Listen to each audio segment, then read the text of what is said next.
It's great to be here virtually, and I'm glad to see Kieran was able to join you all in person. I was hoping to be there myself in person. Unfortunately, I had a personal conflict, but I, by coincidence, was in St. Augustine last year around this time. I have a friend who has parents who have retired there and live there on Anastasia Island, and I had an excellent time, and I hope you all enjoy the splendor of St. Augustine as well.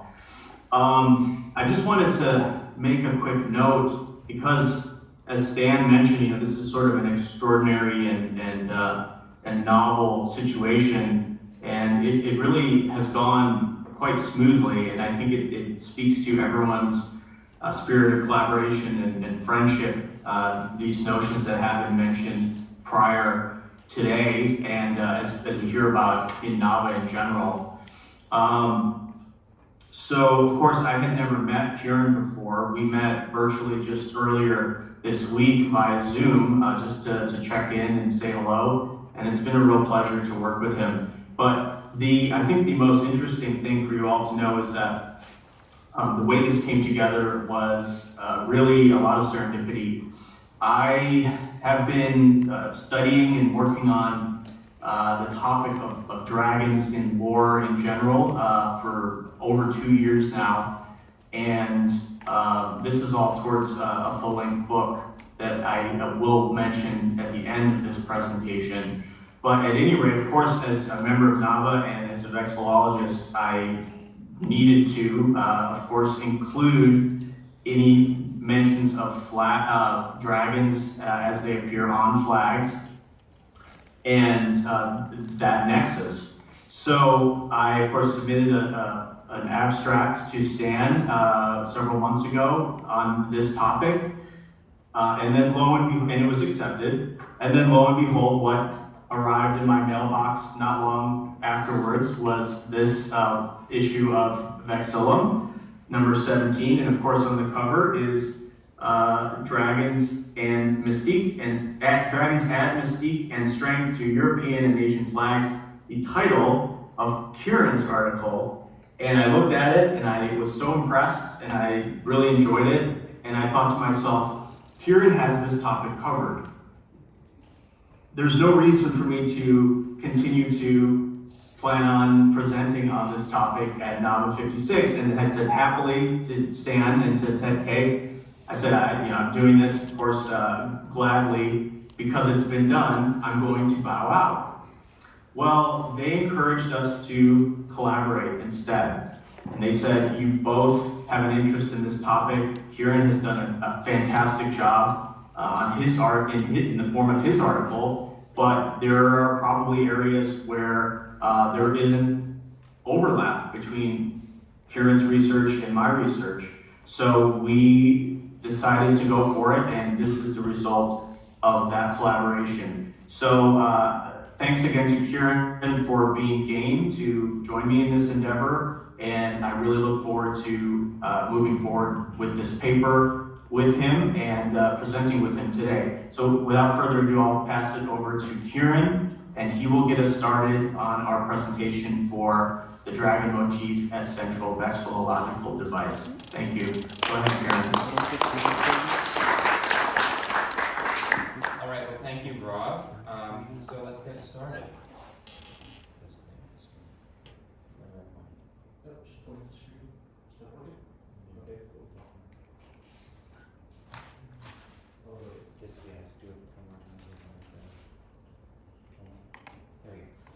Alright, so when one thinks of dragon flags, there are generally two that instantly come to mind, one European and the other Asian. And these two nations are, with little to nothing in common, opted to use the same made-up symbol, despite being roughly 5,000 miles, you can bring up the map graphic, or 8,000 kilometers for any non-Americans in the house, apart. Each are the most well-known contemporary example of their respective draconic traditions, the Western and the Eastern. The Welsh dragon, or y draig goch if we're speaking Welsh, is like many European dragons in that it has 4 limbs and 2 wings. There should be another slide. Yeah, there we go. It has 4 limbs and 2 wings, and is derived from a classic tale. If you've read my Vexillological article, you'll already know the tale, but for those who haven't, I'll provide a recap. So the story goes that a Celtic king named Vortigern was in the midst of constructing a city or a citadel and asked for the advice of his wise men. And they advised that a fatherless boy be sacrificed at the building site as a form of a blessing, naturally. So Vortigern's men went out, they found the fatherless boy, they took him to the site, but the boy was clever, and he directed the king and his wise men to two dragons, a white one and a red one, which began to fight. And after a small tussle, the red dragon prevails, and the boy explains that the whole fight is a metaphor for, with the red dragon representing the Celts, later the Welsh, and the white dragon representing the Anglo-Saxons, which related to English. And it's important to note that the young boy in the story is theorized to be the same character as like the wizard Merlin in Arthurian legend. That's one theory which is relatively popular. And of course the story is quite outlandish, and anyone with any knowledge of that period in British history would point out that the prophesized Celtic victory did not come to be. But that said, the red dragon has lived on the Welsh flag as a symbol of Welsh defiance in the collective consciousness. And now, just as the flag of Wales is exemplary of the European tradition of dragons, the Bhutanese flag is exemplary of its Asian counterpart. Originally green but now white, the Bhutanese dragon is different in form from the Welsh, being much more serpentine and lacking any wings. It holds a jewel in each claw with fewer toes than the Welsh dragon. Like the majority of Asian dragons, it is a symbol less of defiance and warlike attributes, and more a symbol of good tidings and prosperity. What Bhutan and Wales have in common is their dragons are both by far their most recognizable symbol, with the Bhutanese dragon taking this to a whole nother level. In Jongka, the language of Bhutan, Bhutan calls itself Drukyul, meaning the land of the thunder dragon. His people are Drukpa, or dragon people, and the Bhutanese king is called Drukyalpo, apologize for the pronunciations there, or dragon king. And so now for the rest of the presentation, I'd like to embark on a grand tour of sorts of dragon flags from around the world to gain a better understanding of their significance and of the dynamic symbol in cultures worldwide, beginning with China. Perfect. So the modern People's Republic of China has no dragon flags to be discussed. However, when we look into China's first national flags, we're told a different story. The final imperial dynasty in China, the Qing dynasty, flew an azure dragon on a yellow field with a red pearl in the upper hoist. The dragon was not similar in form to that of Bhutan, lacking wings and being more long and thin than the European dragon. Like the Bhutanese dragon, the Qing dynasty's dragon was a symbol of the monarchy and found its roots in the culture of the region, aligning well with feng shui principles. What sets the Qing dragon apart from most others is the circumstances under which it was adopted. Near the end of dynastic rule in China, there was great European influence in the country, and after its defeat in the Second Opium War, China was forced to open itself up to trade with Western partners. Now, Russian, British, French, and American vessels all had their own national flags and ensigns to fly. However, the Chinese vessels did not. There was no such Chinese flag. So after some British persuasion, the Qing dynasty made the decision to adopt a dragon flag, which, unlike most other dragon flags, was not necessarily a symbol of national pride or identity, but more adopted simply out of commercial necessity. So the flag was originally triangular, and you can see an example of that above. But then in 1889, to better assimilate with the other national flags around the world, it was switched to a rectangle, which is now the standard everywhere except for Nepal. And the banner of the Great Qing was lowered for the final time after the dynasty's collapse in 1912, marking the ultimate end of dragon flags in China. So, one more. All right, so moving back to Europe, there's only one sovereign state left with a dragon on its flag, and that is the very small dragon on the flag of the very small nation of Malta. And Malta's dragon can be found within the George Cross, which is in the upper left, which was awarded to Maltese citizens by King George VI during the island nation's colonial period. And on the next slide, we can see the cross in greater detail. And as you can see, it contains a figure on horseback, and below that there's a rather amorphous shape, which is meant to be a dragon being slain by the saint, which is St. George. Now it's important to note that while the decoration is called the George Cross and it contains an image of St. George, it is not actually named after St. George. It's named after King George VI, who awarded the cross to Malta for gallantry during the Second World War, hence the inscription of for gallantry. And the monarchical connection is also hinted by the Roman numeral 6s on the cross's inner corners for St. George, or King George, apologize, VI. And the dragon itself is derived from the story of St. George and the dragon, which, like the story of the Welsh dragon, can be found in more detail in that Vexillological article.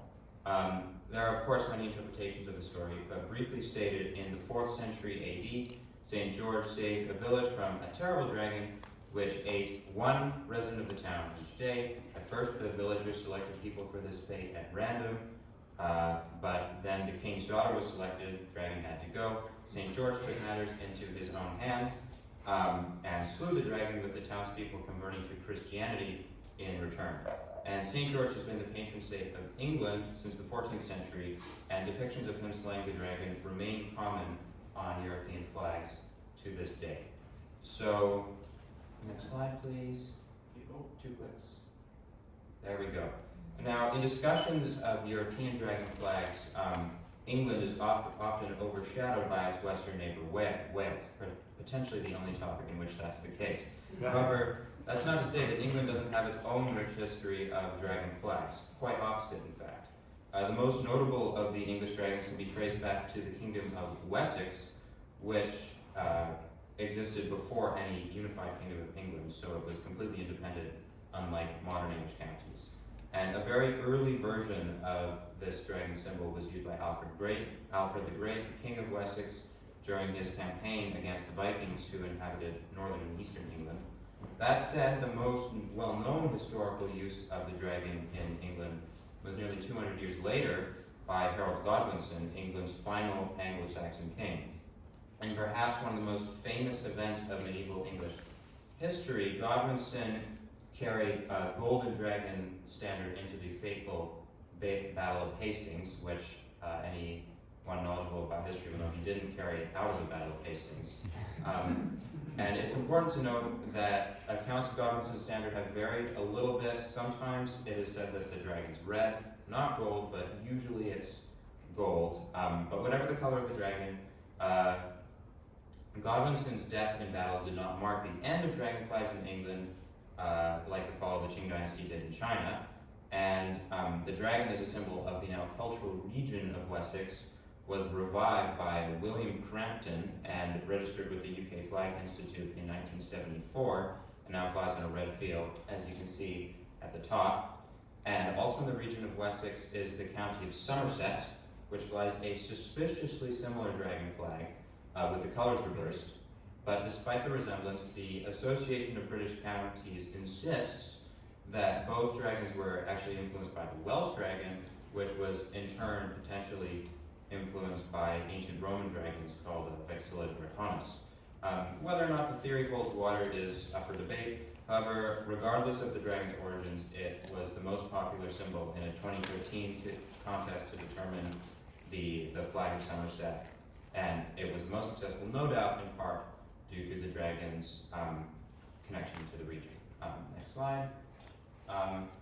So quickly before we move on, I'd like to bring attention to a few more notable dragons in the UK. First of all, you can see the Dragon of Wessex on the shield in the very famous Bayeux Tapestry, which depicts the Battle of Hastings in extreme detail. And next slide. Dragons also serve as supporters to the coat of arms of the City of London, which is very ancient, and on the flag of, next slide, of this village, Craig E. Dorth, I believe I'm saying that correctly, which is in Monmouthshire. And once again, there is a connection to Merlin there, which is more involved with the Welsh, but also English. So moving on, one more.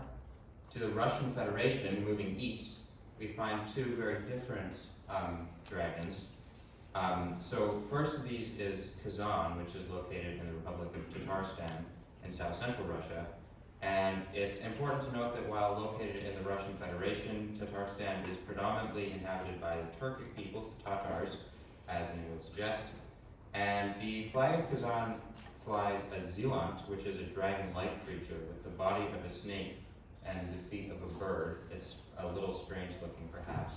But it also comes from a legend which is documented by the Museum of the Kazan National Research University, which summarizes the story like this. They say, Kazan was built on a place where there was a multitude of snakes. A Tatar sorcerer lit bonfires and spoke magic words. The snakes perished, but the snake king Zealand escaped to a neighboring mountain called Gilantai, or Snake Mountain. On this site, the thus liberated people built the city. However, they were unable to live in peace as the Snake King, who had settled nearby, brought misery to them. Fortunately, in the city appeared a mighty magician, Hakim, who was able, by mighty conjurations, to kill the Snake King. And in memory of this occurrence, a representation of the Zealand is still a civic emblem among the Tatars. Now you'll note that the Zealand was not exactly the protagonist in this story. However, in Tatar culture, it's sort of been repurposed in its role and has become a beloved civic symbol or protector. Now the second Russian dragon can be found on the flag of Moscow and is the now familiar St. George of the Dragon, which we saw in Malta. And it's interesting because it's been theorized that St. George slaying the dragon has a sort of a colonial symbolism of the Russian Empire oppressing its ethnic minorities. However, that is simply a theory. Many would say that it's unlikely for the symbol of Russian dominance to specifically involve the Tatars when there are a lot of other ethnic minorities in Russia. And additionally, there's the much more obvious religious connotation, given that St. George is so important in Christianity. So others may draw different conclusions. So I believe I'm now going to hand it over to Rob for a few more discussions. That's right. Yeah. All right. Thank you, Kieran.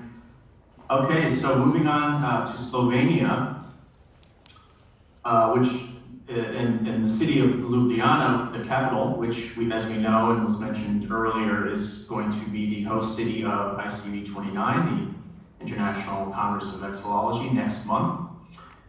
So like Kazan in the Russian Federation, Ljubljana, the capital of the Republic of Slovenia, is a city protected by a dragon. Their municipal flag, and of course also their coat of arms, shows a green quadruped dragon atop a white castle, as you can see in the top right corner. The claws of its front and back feet are balanced on the tower's crenellations, right? Those forms on the top tower of the castle itself. The iconic feature is also found in local statuary in Ljubljana, most famously on the city's Zmajski Most, or dragon bridge. Zmaj in many Slavic languages is the word for dragon. Like the Welsh and the Tatars, in their iconography, the Slovenians maintain a less purely antagonistic relationship with the dragon and instead view it as a potential, if not a fully reformed ally. It's, in essence, a protector against outside threats and foes. However, Ljubljana's municipal website explains that such a symbiotic arrangement was not achieved without a fight. And I quote, between the present-day Virnica, which is another city in Slovenia, and Ljubljana, the Argonauts of ancient Greek legend found a big lake surrounded by a marsh. It was here that Jason came across a terrible marsh monster which he fought and eventually slew. This monster was the Ljubljana dragon, which today has its permanent abode on top of the castle tower in the Ljubljana coat of arms. So you can see how it was adapted from this ancient lore as a foe and has become a protector. And also as seen in the case of Kazan in the Russian Federation, before Ljubljana's dragon could be reborn as this symbolic guardian of the city, it had to be slain, right? And this tail is also the source of the dragon flag of another Slovenian city, which you see in its coat of arms on the bottom right corner of the screen. That's Košice, which is a city in Slovenia on the border with Croatia. All right, next slide, please. Rob, I think we are running out of time here, so Okay, I have 11:53. if you could just like compress a little bit. Yeah, no problem. Yeah, I just have a couple more slides, no problem.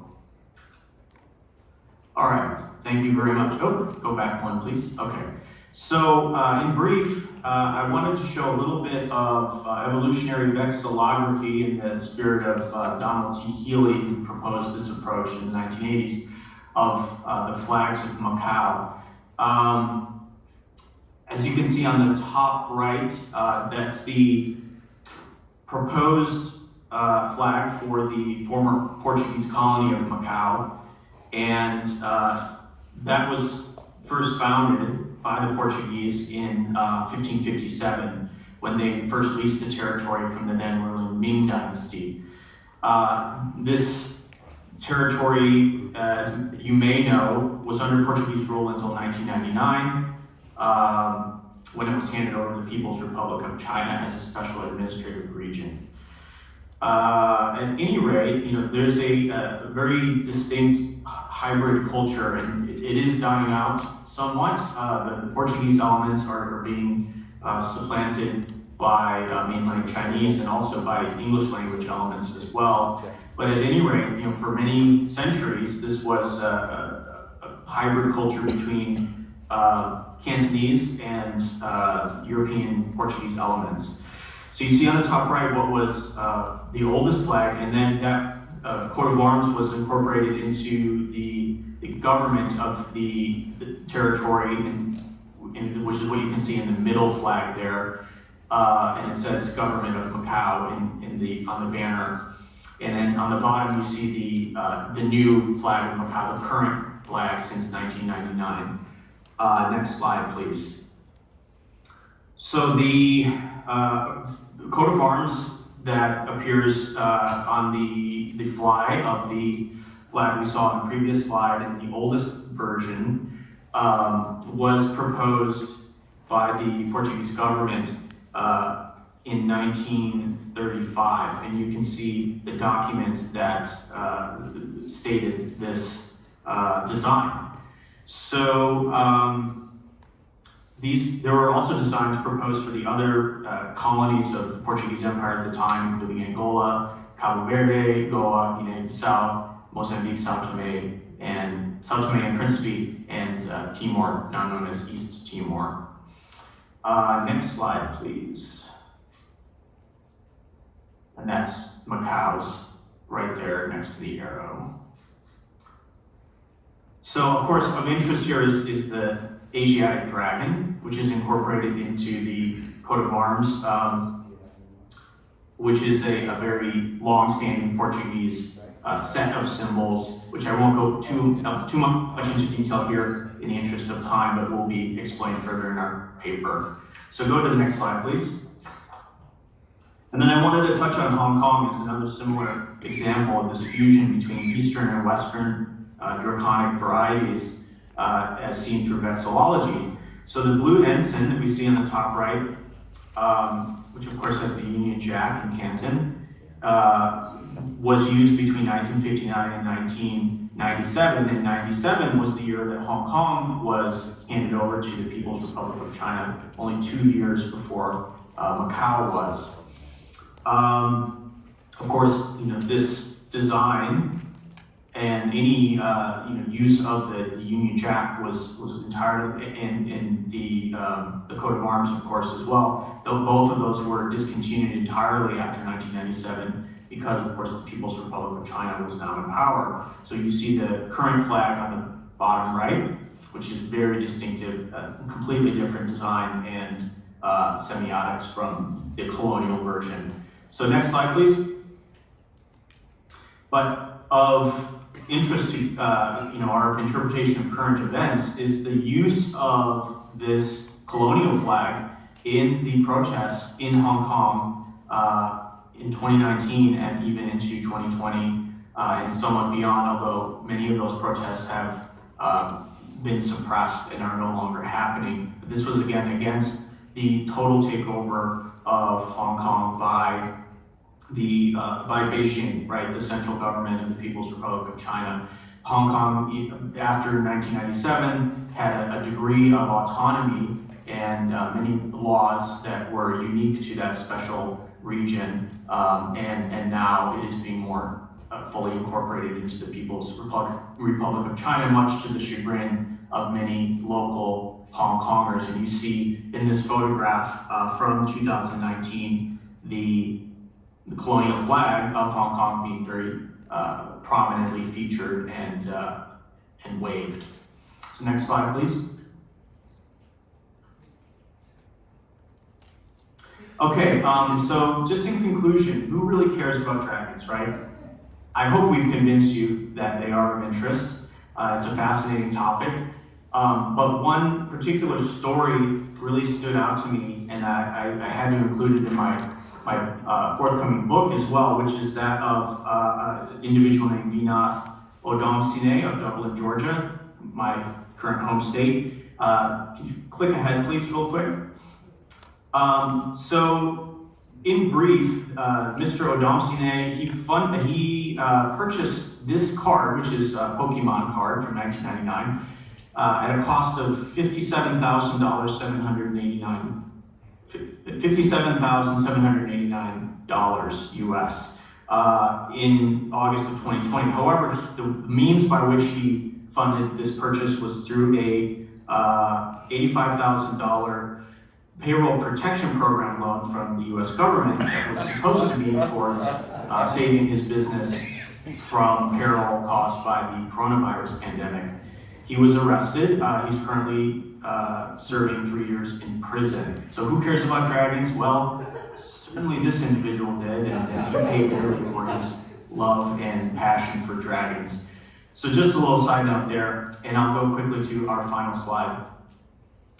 For more, please see Kieran's excellent article, Dragons and Add Mystique and Strength to European and Asian Flags, as I mentioned, in Vexillological number 17 from this is the most recent issue, of course, from March 2022 rather. And my book is titled Big Dragon Energy, The Origin and Evolutions of the World's Most Enduring Mythological Creature from Ancient Lore to Modern Pop Culture, which will be published by McFarland and Company, hopefully by early 2023. So with that, I thank you all very much for your attention, and I thank you, Kieran, for being a great collaborator on this project.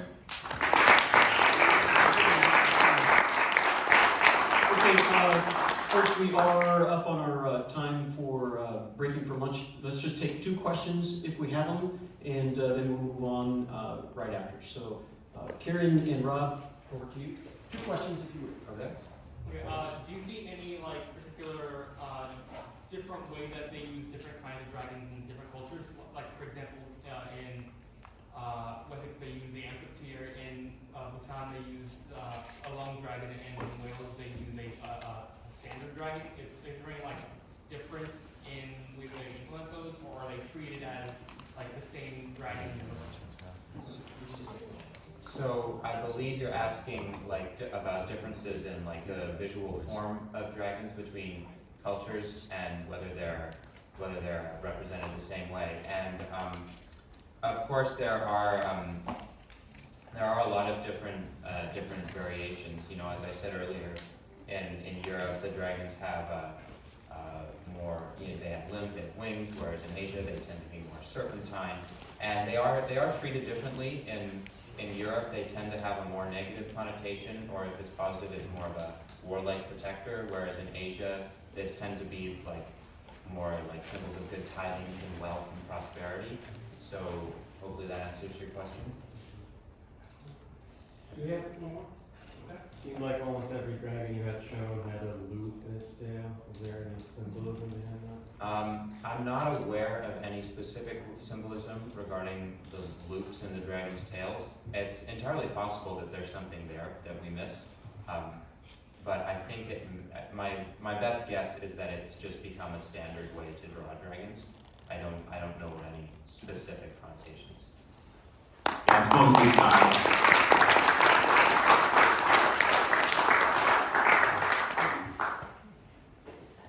Kieran, very well done, and Rob, thank you.